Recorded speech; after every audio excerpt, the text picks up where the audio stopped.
I was in a nightmare situation. I was 23 years old. I started to get a pain in my back tooth. Now, thankfully, I knew that if you avoid your nightmares long enough, they always go away, right? It didn't go away. It just got worse and worse until eventually I had to call the dentist and book the appointment. It's interesting, isn't it? How often we're motivated to take action, not to achieve a shiny goal, but to avoid a nightmare. And that's how I came to be sat in the scariest chair in the world, the dentist chair. I was absolutely terrified. And if you've ever had your wisdom tooth taken out, you know I had every reason to be absolutely terrified. The dentist was towering above me and he said, "Mr. Bamforth, I'm not going to lie, this is going to hurt. But you are completely in control. If it gets too much, at any moment, just say stop and I'll stop." Well, what choice did I have? So he puts me back on his fancy chair. Zzz, open wide. And he starts to pull at my tooth. And as he pulls, the pain builds. And he pulls and the pain builds. I can handle this. I can handle this. I can handle this. I can't handle this. Stop. The dentist, without missing a beat, says, "Almost there," and continues pulling at my tooth. Now, I don't know about you, but that's how I feel in this pandemic right now. We've gone through about as much as we can cope with, and then almost there. It's exhausting, isn't it? So how on earth do you motivate your teams in this environment? It's tough. But the answer is we get back to basics. Now, before we prescribe a solution, let's make sure you really understand the problem. Let's take an everyday example, Zach. So when the pandemic hit, Zach was studying at Cambridge University. Okay, maybe not too everyday for the rest of us, but the principle's the same. Zach was studying at Cambridge University, studying, pursuing his purpose and his vision and really excited about life. And then all of a sudden, he's thrown out of Cambridge, along with all the other staff, all the students. For the pandemic, Cambridge shuts its doors and his whole world's turned upside down. And now he's got to get on public transport and make the long journey home. And even that's pretty scary, isn't it? Just desperately trying to stay away from everyone. Eventually, he did get home to his family sheep farm, Wolfthorpe Manor, and he promptly hid away. Of course he did. That's what he's meant to do in a pandemic.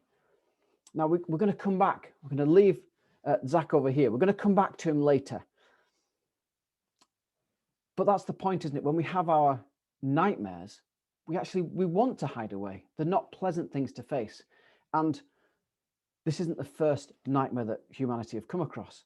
In fact, if we go back, if you know your Greek myths, all the way back to the king of Corinth himself, Sisyphus.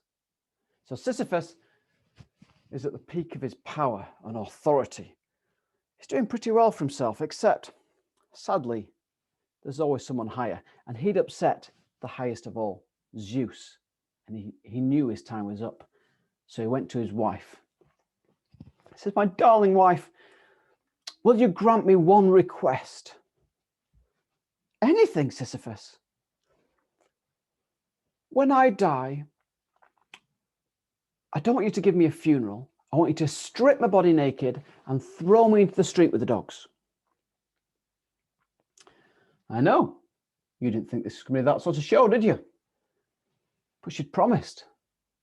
And not a moment too soon, because that night, Sisyphus was lying in bed when Thanatos came to collect him, or death as we know him today. And Thanatos took Sisyphus to the underworld.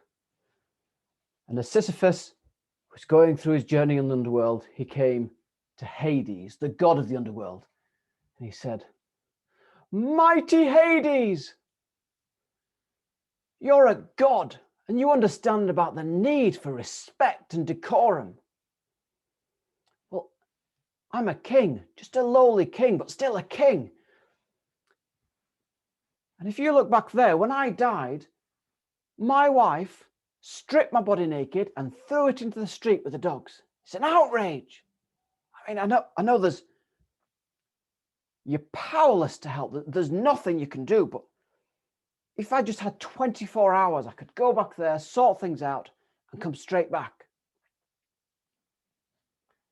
Well, Hades was outraged. And so Sisyphus got to do the thing that we all dream of doing, avoiding the ultimate nightmare. He came back from death itself, and he came back to his body and promptly ran away. Now, again, we're going to come back to Sisyphus later, but who can blame Sisyphus? We all would love to run away from our nightmares. And it's the natural instinct to run away from our nightmares. But the problem comes if we avoid them, if we avoid our nightmares for too long, they always get worse and they start to affect other things. Now, I've worked with hundreds of teams over the years. I work with teams to help push them to the next level. And the fact is, we need 4 conditions to enable us to flourish. So, what are these conditions to enable our teams to flourish? First, we need a feeling of control over our environment. We need a feeling of mastery over what we're doing. We need a really meaningful social connections with very, very social animals. And finally, we need to feel we have a purpose and we're working towards something of value. So what did the pandemic do? Well, we don't feel like we're in control right now, do we? We don't feel that we've got mastery necessarily over this. We don't feel like, well, we don't have the meaningful connections. We're isolated at home. And in terms of our purpose, what we were doing before, we're not quite as successful as we were before, are we? We can't achieve everything we want to achieve.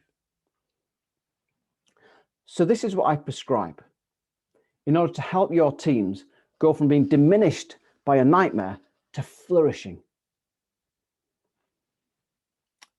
Have a pandemic project that you and your team own, where they can feel in control, remind themselves of their competence and mastery, and gain meaningful human connections as they start to work as a team together again.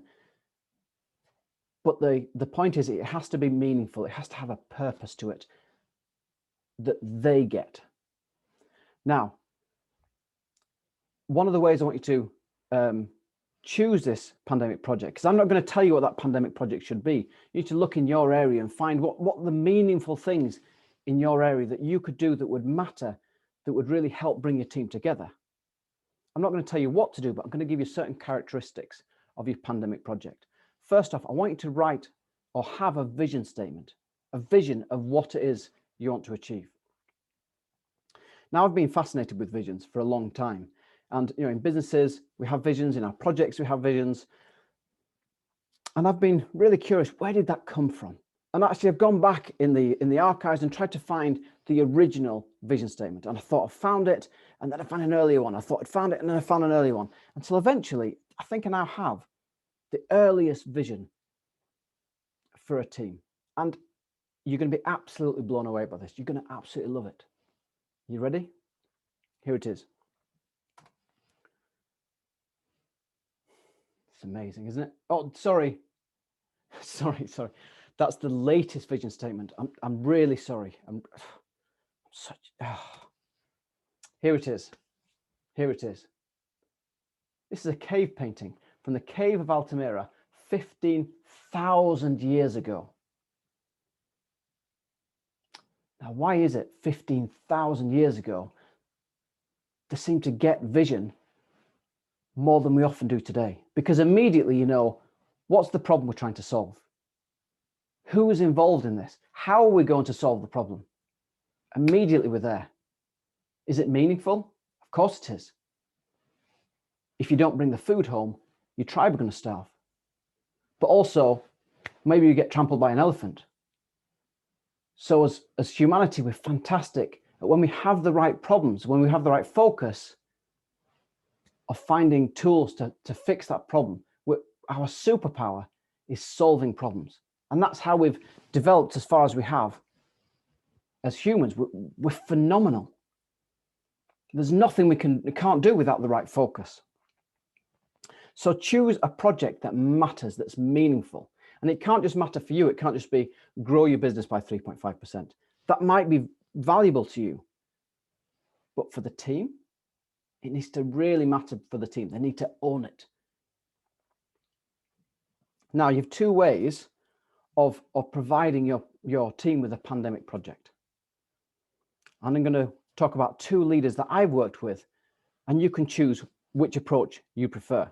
Now, first off, I worked with a leader who her idea of leadership was that she was in charge of the success of the team. And so I was sitting down to help her team just push to that next level and find out what can we do to push to the next level. And so I sat in her office, just me and her. And you know, we had some ideas. I said, oh, this is great. I think this is really going to help your team. Just push them. I think this is going to be fantastic. And she said, oh, thanks, Leon. Yeah, you've been fantastic. This is brilliant. This is just what we need. This is fantastic. I was really proud of myself with what we'd agreed. And, you know, I shook her by the hand and I said, thanks. This is, oh, it's been such a buzz working with you. And it had. And as I walked away, I just heard her say, oh, this is great. Now my team will have to do what I say. And do you know when you take a double step?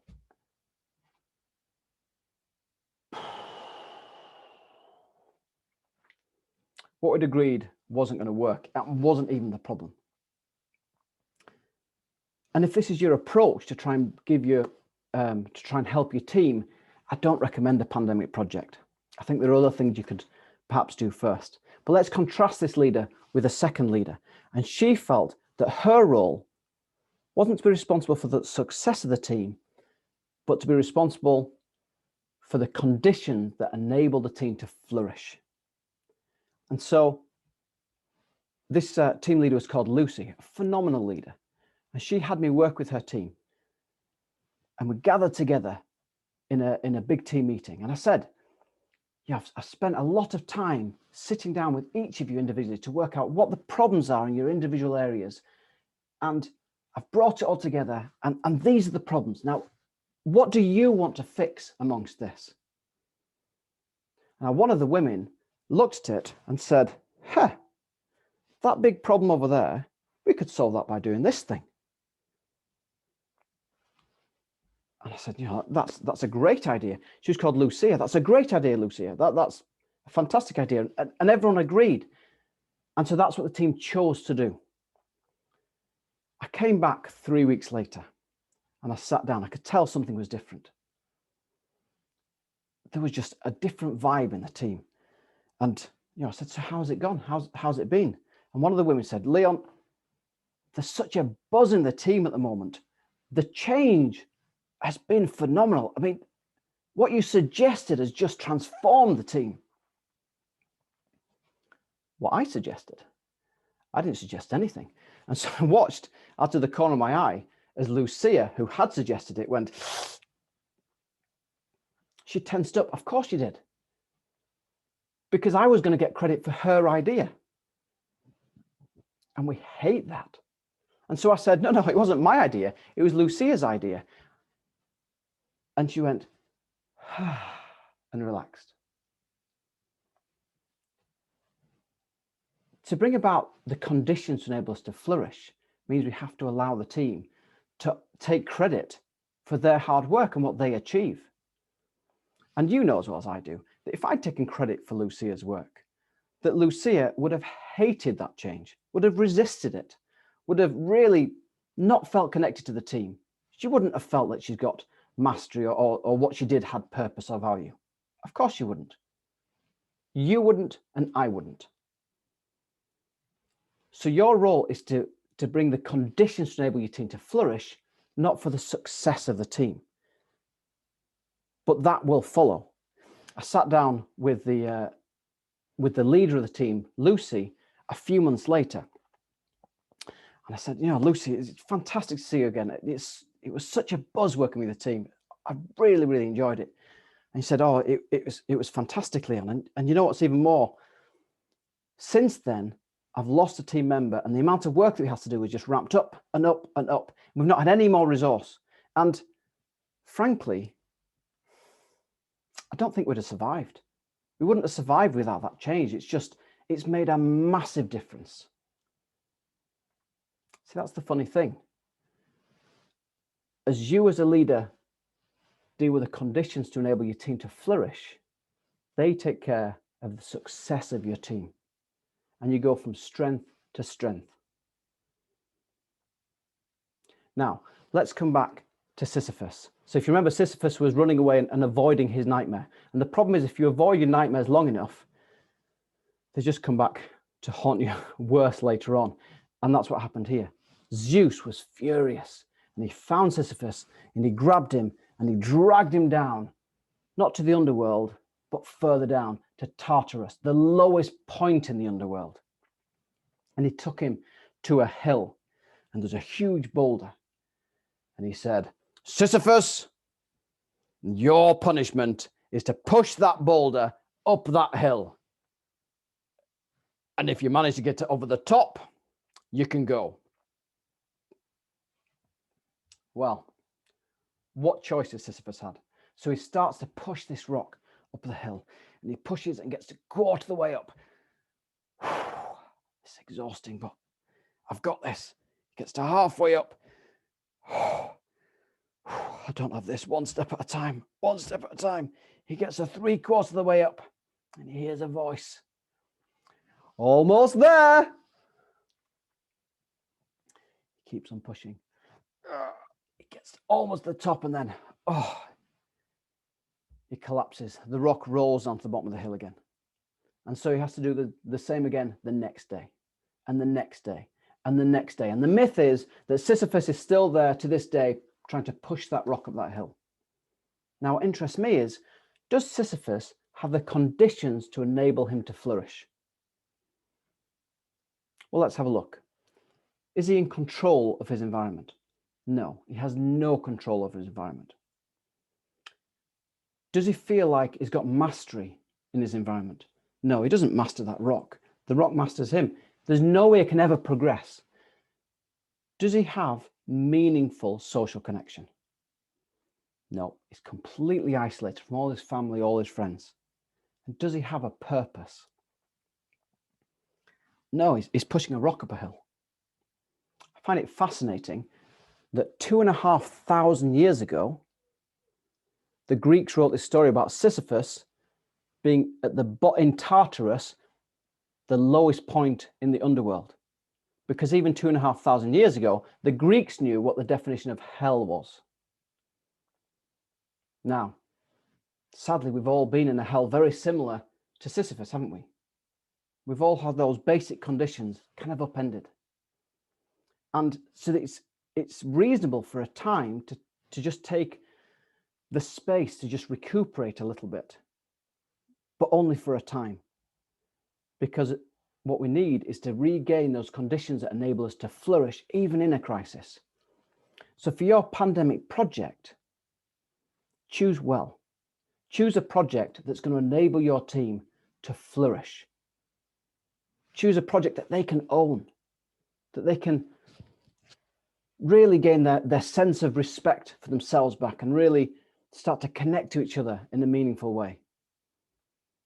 And maybe it'll make all the difference in the world to your team, to your company, to your customers, just pushing humanity that little bit further forward. Now let's go back to Zach. So if you remember, Zach was studying at Cambridge University when the pandemic hit, and he got sent home, and he was hiding away. And he hid away at home for 18 months in 1665. See, the pandemic that he was hiding from was the bubonic plague. Now, how on earth did he flourish? Because he did flourish. How did he flourish in that environment? Well, he had a pandemic project. And at the end of that pandemic project, at the end of the 18 months, he discovered the theory of gravity. See, Zach was Sir Isaac Newton. He discovered not only the theory of gravity, but the laws of motion themselves. So he could now, not only could we observe how the planets move, we could predict where they would move to. Not only could he observe how a rock was pushed up a hill, he could predict exactly how fast it would roll back down that hill. He gave us a massive amount of control over our environment. We're massively indebted to him. And so you've got to ask, well, he was isolated, wasn't he? He was on his own. How did he flourish? Well, the truth is he wasn't as alone as you think. See, Isaac said, I've only been able to get further. I've only been able to see further by standing on the shoulders of giants. And now he's one of the giant shoulders that we're standing on. Now, you have a choice. Maybe you could have a pandemic project where you try and consume the whole of Netflix. But in the pandemic, we have a lot of problems right now, and we're the only ones around to solve them. So, who are the shoulders? Who are the giants whose shoulders our children are going to stand on to get out of this? Well, they're ours. Who are the giants whose shoulders your customers are going to stand on? They're your team. So who is the giant whose shoulders your team are going to stand on? You're right. You're absolutely right. It's you. It's you. Go be their giant.